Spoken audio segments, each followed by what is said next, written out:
Public کی calls لیا کرتا تھا، لائیو کالز. تو میں نے آج آپ کے کویسچنز ہیں، مجھے پتہ ہے کہ ایک پاکستان میں ایک ایسا فیصلہ کن وقت ہے، ایک ڈیفائننگ مومنٹ ہے پاکستان کی تاریخ میں، اور مجھے پتہ ہے کہ لوگوں کے بڑے سوالات ہیں. تو میں چاہتا ہوں کہ آج سوال پوچھیں، میں منتظر ہوں آپ کے سوالات کا. جی شروع کریں. Imran Khan, my name is Maryam سلیحریہ and I am a student. میرا آپ سے بالکل غیر سیاسی سے سوال ہے، بٹ اس سے پہلے I really wanted to say something like آپ اپنے لٹرلی ہر جلسے میں آپ لوگوں کا شکریہ ادا کرتے ہیں کہ لائک وہ لوگ نکلے. But for me I don't know about the other people, but I really felt ashamed because I think like this is the least thing we can do for you. You literally sacrifice everything just for us.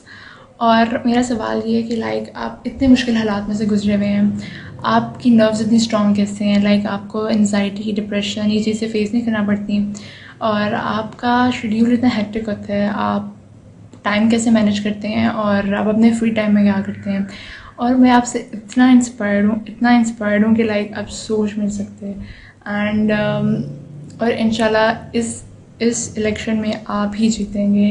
We all are with you. جی شکریہ. دیکھیں سب سے پہلے تو آپ کو ایک چیز بتا دوں کہ جب پبلک اس طرح جلسوں پہ آتی ہے، اور شاید ہی پاکستان کی تاریخ میں اتنی تعداد میں کبھی پبلک اور حال ہی میں جو جلسے ہوئے ہیں کبھی اس طرح کبھی نکلی ہو. اور اس کے علاوہ جو میں نے ایک دفعہ کال دی تھی جب یہ سازش کے تحت مجھے پتا تھا کہ ہٹا رہے ہیں، تو جب میں نے کال دی تھی پبلک کو کہ آپ کو صرف اپنے ملک کو بچانے کے لیے ایک توہین ہوئی ہے 22 کروڑ لوگوں کی، کہ ایک باہر سے ایک قوت فیصلہ کرے کہ ایک 22 کروڑ کے لوگوں کی الیکٹڈ حکومت کو ہٹا کے سازش کے تحت اور چوروں کے اوپر مسلط کیا جائے. تو میں کبھی نہیں سمجھ رہا تھا کہ اتنی پبلک نکلے گی، اور تو میں تو اللہ کا خاص شکر ادا کرتا ہوں کہ اس طرح جس طرح میری عوام نکلی. دوسری دیکھیں، جو اللہ نے انسان کو بنایا نا، ہم اس کی سب سے عظیم مخلوق ہیں. ہاں اس نے فرشتوں کو بھی انسان کے سامنے کہا جھکو، لیکن ہم مخلوق اس کی عظیم تب بنتے ہیں جب ہم جو اللہ کی جو احکامات ہیں، جو اس کے حکم ہیں، اس پہ چلیں. تو اللہ نے کبھی بھی ہمیں زندگی میں آسان راستہ نہیں بتایا. اس نے جب آپ نماز پڑھتے ہیں تو آپ کیا مانگتی ہیں نماز میں؟ کہ اللہ ان کے راستے پہ لگا جن کو تو نے نعمتیں بخشی، ان کے نہیں جو اس راستے پہ چلا گئے جس پہ ان کی تباہی ہے. اب جو سیدھا راستہ، جو نعمتوں والا راستہ ہے، وہ پیغمبروں کا راستہ ہے، اور ہمارے لیے خاص طور پہ کیونکہ ہمارے نبی محمد صلی اللہ علیہ وسلم کا راستہ ہے. تو وہ راستہ آسان نہیں تھا. ہمارے نبی صلی اللہ علیہ وسلم کی جب آپ زندگی پڑھیں تو بڑی مشکل زندگی تھی، لیکن ان سے عظیم انسان کبھی آیا نہیں اور نہ کبھی آ سکتا ہے. تو ہم کیا اس سے سیکھتے ہیں کہ ہم آسان راستہ نہیں ڈھونڈتے، ہم سیدھا راستہ ڈھونڈتے ہیں جو ہماری عظمت کا راستہ ہے. اور وہ ہم جب نبی صلی اللہ علیہ وسلم کی سیرت پہ چلے، ان کے راستے پہ چلے، ان کی شریعہ پہ چلے، تو وہی ہمارا پھر عظمت کا راستہ ہے. اور اس میں جتنی بھی مشکلات آتی رہتی ہیں نا، ایک اللہ نے ہمیں بنایا ایسا ہے کہ جتنی ہم مشکلات کے سامنے کھڑے ہوتے ہیں اور اللہ ہمیں طاقت دے دیتا ہے. ہم اگر فزیکلی اگر ویٹ لفٹنگ کریں تو ہمارا بازو، جتنا ہم بڑا ویٹ اٹھائیں گے بازو اتنا مضبوط ہو جائے گا. لیکن جو اصل پاور ہے وہ آپ کے مینٹل پاور ہے، ذہن میں ہے. تو جتنی آپ مشکلات کا سامنا کرتے رہیں گے اللہ آپ کو اور طاقت دیتا رہتا ہے. تو یہ اللہ نے ہمیں بنایا ایسا ہے.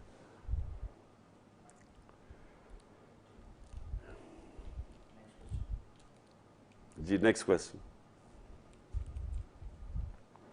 السلام علیکم خان صاحب، میرا نام مبین ہے اور میں اسلام آباد میں رہتا ہوں اور ایک یونیورسٹی اسٹوڈنٹ ہوں.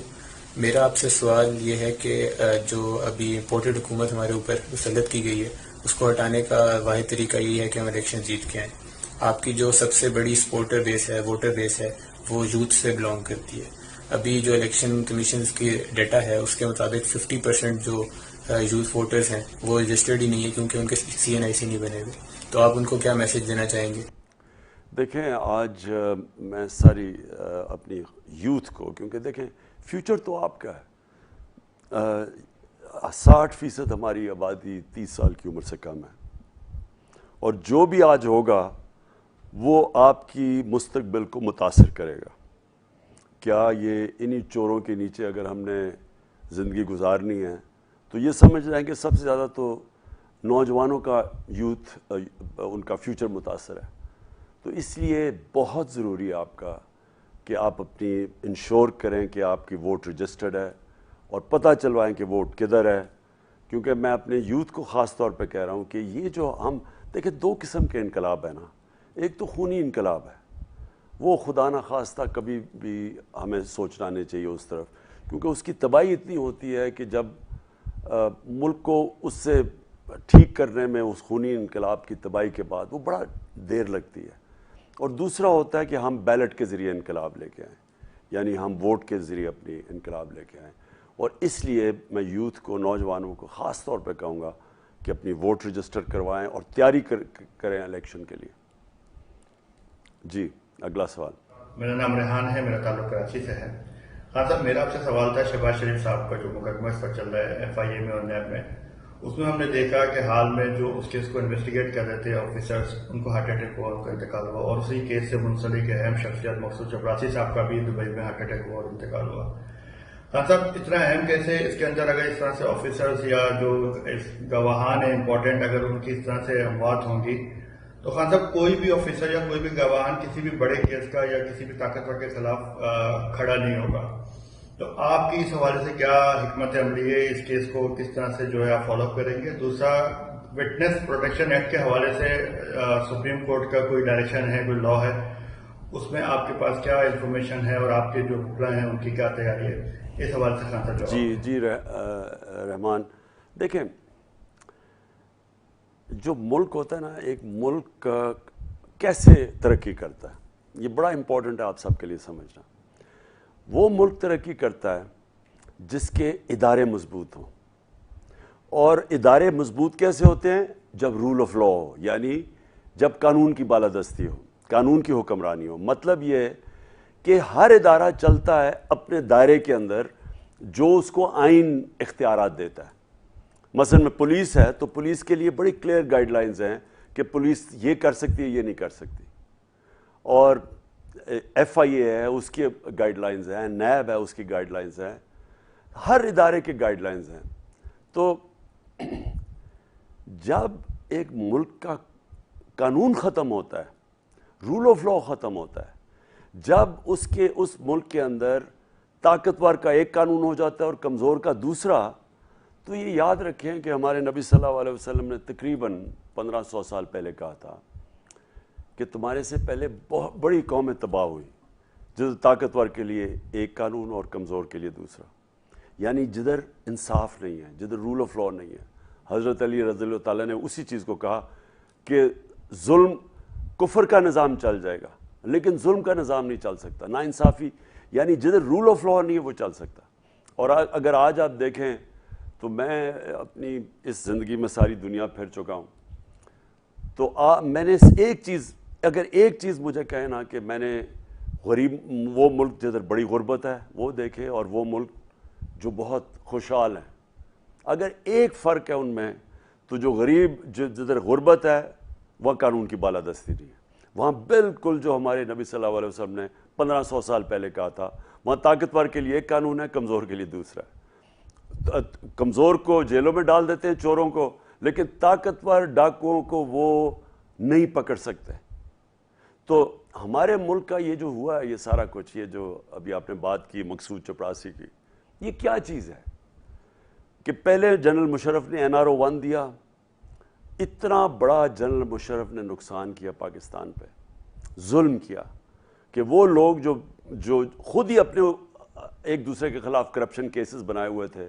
زرداری کو نواز شریف نے جیل میں ڈالا تھا، زرداری نے نواز شریف کے اوپر حدائبہ پیپر مل کا کیس بنایا تھا، سرے محل کا کیس ان کے دور میں بنا تھا نواز شریف کے، جو پھر $60 ملین پکڑے گئے سوئٹزرلینڈ میں زرداری کے، وہ ان کے دور سے شروع ہوا تھا. تو ان دونوں نے کیس بنائے تھے اور ان دونوں نے کہا تھا کہ ایک دوسرے کرپٹ ہیں. اور جنرل مشرف نے ان کیسز کو صرف اور صرف اپنی پاور بچانے کے لیے ان دونوں کو معافی دے دی اور این آر او دے دیا، جبکہ جنرل مشرف کے پاس اختیارات ہی نہیں تھے کہ آپ چوری، عوام کا پیسہ چوری ہوا تھا، وہ کیسے معاف کر سکتا ہے؟ کوئی میرا اگر میرا پیسہ چوری ہو تو کون چور کو کیسے معاف کرتا ہے؟ میں ہی کر سکتا ہوں نا۔ تو عوام کا پیسہ چوری ہوا تھا۔ اس کے بعد انہوں نے اپنا نیب کا ہیڈ رکھا، انہوں نے اپنا الیکشن کمیشن، تین فیصلے کیے، الیکشن کمیشن، کیئر ٹیکر اور نیب کا ہیڈ۔ اس سے کیا ہوا؟ کھل کے چوری کی دونوں نے۔ 10 سال میں ملک کے اوپر 4 گنا زیادہ قرضہ چڑھا دیا دونوں کے۔ اب جو آج کرپشن کے کیسز بنے ہوئے یہ ان کے دور کے بنے ہوئے تھے۔ اب آئے ہیں تو اب پھر سے میرے 3.5 سال لگے رہے۔ آپ سنیں، میں ہر جگہ کہتا تھا میں ان کو این آر او نہیں دوں گا، کیونکہ یہ مانگ ہی میرے سے این آر او رہے تھے۔ یہ اپنے آپ کو قانون کے اوپر سمجھتے ہیں۔ یہ جب نیب میں جا رہے ہیں اور ان سے ذرا کبھی پوچھیں ایف آئی اے کے سامنے، جب ان سے سوالات پوچھے جاتے تھے تو یہ تکبر تھا انہوں میں کہ تمہاری جرت کیسی پڑی ہمیں سوال پوچھ لے، تمہاری جرت ہمیں کیسے پڑی کہ تم نے پوچھا کہ ہمارے پاس یہ اربوں روپیہ کدھر سے آیا۔ تکبر ہے ان لوگوں میں، کیونکہ ان کو عادت پڑی ہوئی ہے کہ یہ صرف قانون صرف غریب لوگوں کے، کمزور لوگوں کے لیے ہے، ان کے لیے قانون ہی نہیں ہے۔ یہ اوپر ہیں، یہ وہ والے بادشاہ ہیں جب جن کے اوپر قانون نہیں لگتا۔ تو یہ جو ہوا ہے، یہ جو سب سے بڑا ظلم ہوا ہے، سازش تو خیر امریکی سازش تھی، ساتھ یہاں میر جعفر میر صادق ملے ہوئے تھے، تو اوپر جو بیٹھ کے ہیں وہ لوگ، یہ سب سے زیادہ صرف ملک کی توہین نہیں ہے کہ کرپٹ ترین لوگ جن کے اوپر اربوں روپے کے کرپشن کے کیسز تھے وہ اوپر آ کے بیٹھ گئے، بلکہ انہوں نے ایک اور کام کیا ہے جو انہوں نے پہلے جب 4 گنا زیادہ قرضے چڑھے، این آر او 1 ملا تھا، تو انہوں نے تب بھی سارے ادارے ختم کر دیے تھے۔ اب آتے ساتھ ہی انہوں نے کیا کیا ہے، سب سے پہلے ایف آئی اے کو ختم کیا، اور ایف آئی اے کے اندر کیونکہ یہ شہباز شریف اور اس کے بیٹوں کے اوپر کیسز تھے، اور وہ ایسے کیسز تھے کہ کوئی بچ ہی نہیں سکتا اس میں سے، جس کا اوپن اینڈ شٹ کیسز تھے۔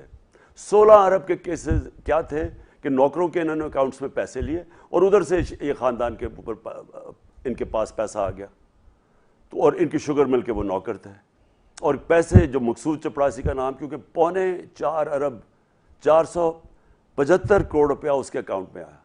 اب یہ کیس تھا، بدقسمتی سے ہمارا انصاف کا جو نظام جو تھا وہ ان کو پکڑ ہی نہیں سکا۔ ہم کوشش کرتے رہے، ہم گورنمنٹ میں بیٹھے ہوئے تھے، وہ کبھی ڈیٹس لمبی ہو جاتی تھی، کبھی ان کی کمر میں درد ہو جاتی تھی، کیس ہی نہیں لگتا تھا اس کا، پھر لگتا تھا پھر ایڈجسٹمنٹ، پھر بینچ ٹوٹ جاتا تھا۔ یہ مذاق چلتا رہا ادھر تک، اور تب تک انہیں پتا تھا، یہ سب سے زیادہ شہباز شریف اس سازش کے بیچ میں تھا، اس کو سب سے زیادہ فکر تھی کہ اگر اور تھوڑا ٹائم ہو تو اس نے جیل میں چلے جانا تھا۔ تو انہوں نے آتے ساتھ ہی کیا کیا، اب یہ اس ملک کے لیے المیہ فکر ہے۔ یہ ذرا آپ دیکھیں، میں نے یہ نوٹ کیا ہوا ہے آج کہ ان کے کام کرنے والے 4 نوکر جو تھے، 4 نوکر وہ اب تک مر چکے ہیں۔ سب سے مقصود چپڑاسی، وہ 50 سال کا بھی نہیں تھا، ہارٹ اٹیک سے مر گیا۔